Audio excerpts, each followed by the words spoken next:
It is time to meet the boss, and in this edition I am joined by a man who plays a large part in keeping London moving in a very literal sense. John Griffin is the owner and founder of Addison Lee, and despite leaving school without any qualifications, he founded Europe's largest minicab firm, now employing over 2,200 drivers. Thank you very much indeed for joining us here this morning. Just looking at your figures, this calendar year you are up, I think, 22%.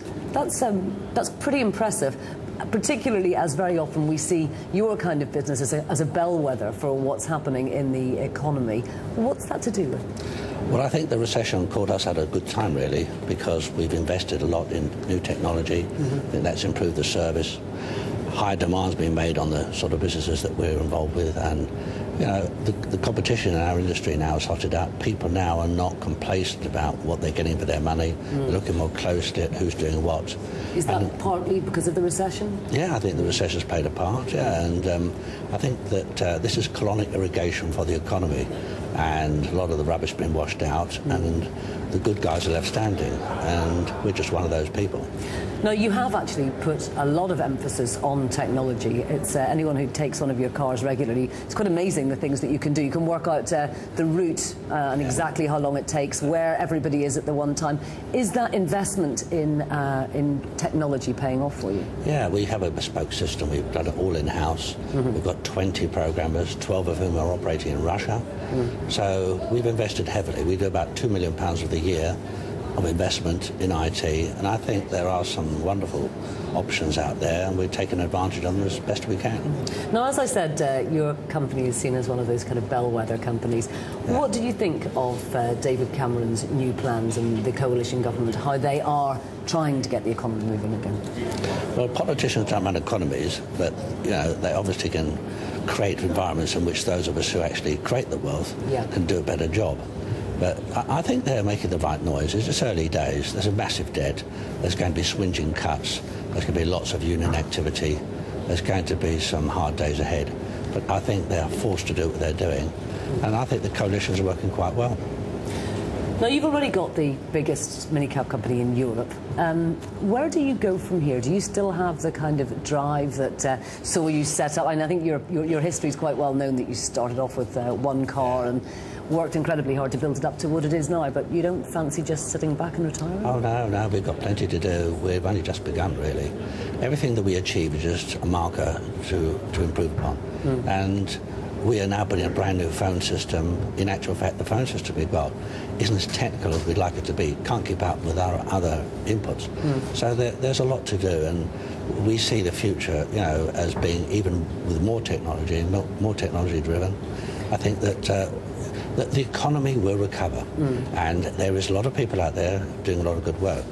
Our position is that we cover a broad spectrum of the business community, so while one industry might fall back, another industry has grown in the vacuum.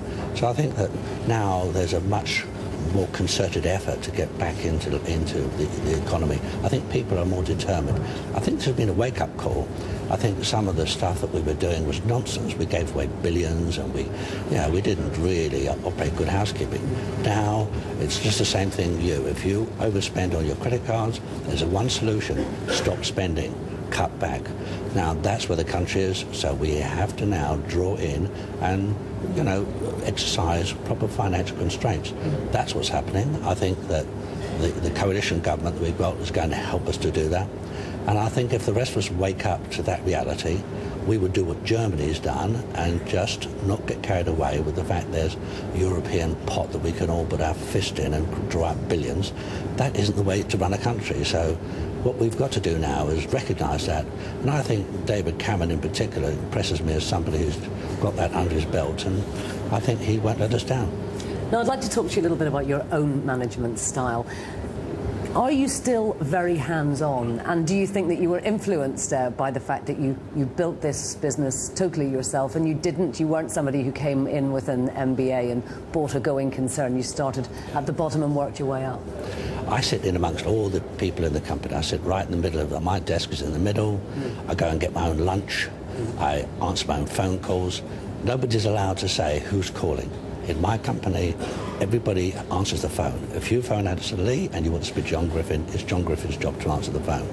We don't do any of that nonsense about who's calling. It's counterproductive. It sows a seed in your mind that the reason we're not answering you is because it's you. If we don't ask you who you are, it could be anybody, so you're comfortable. Those small things work. And my position is I'm paid by the company, so why don't I answer my phone? It's what I do. I don't have a secretary, I don't have a PA, I type all my own letters. It's the way I operate. And I'm hands-on. I just enjoy that. I'm another person in the company. I have certain responsibilities. I do my job. That's what I'm paid for. And you've been very successful doing it. Thank you very much indeed for joining us today. My pleasure.